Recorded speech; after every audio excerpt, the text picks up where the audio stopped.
You should already know what we mean by an object has a velocity and what we mean when we say an object has uniform motion. If not, you may want to check out this video first.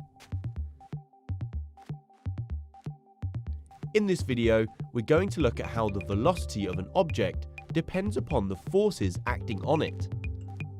In physics, we have three fundamental laws of motion, created by Sir Isaac Newton way back in the 17th century. Today, we are looking at the first law of motion, sometimes called the law of inertia.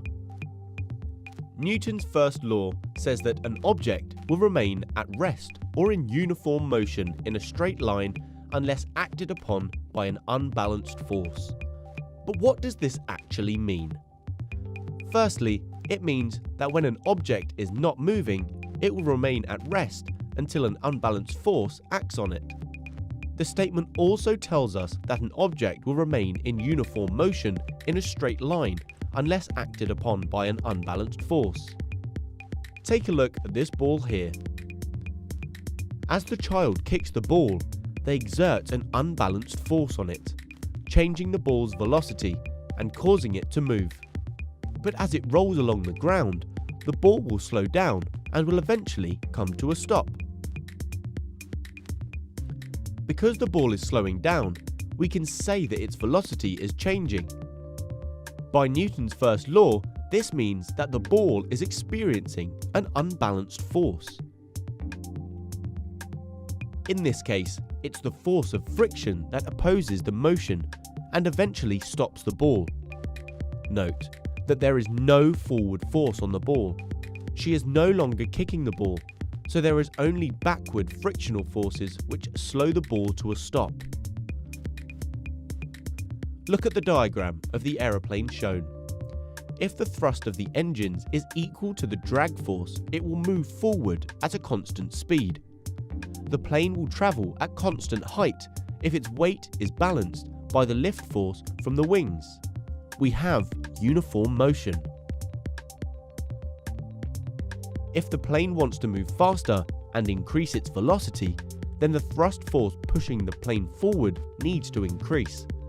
It becomes larger than the force of air resistance and creates an unbalanced net force. The plane now accelerates, no longer moving with uniform motion.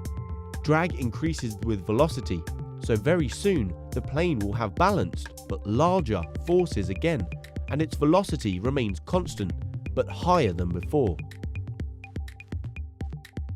Quantitatively, we can find the net force of any object by considering the size, or the magnitude, and the direction of each force acting on an object. It can help to draw on the forces yourself. Take a look at this example here, which shows three forces acting on the object. The two vertical forces are equal and opposite, therefore cancelling each other out. However, the horizontal force has no opposition, and so it remains unbalanced. This means that the net force will act to the right and will have the magnitude of the horizontal force. When working out the net force, it's a good idea to consider the horizontal and vertical directions separately. At the end, these directions can be added up to give you a diagonal force.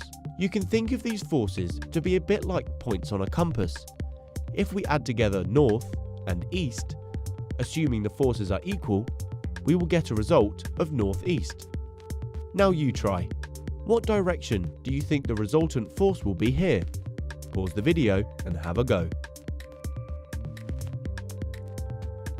The resultant force is obtained by drawing lines parallel to the forces to make a parallelogram or rectangle.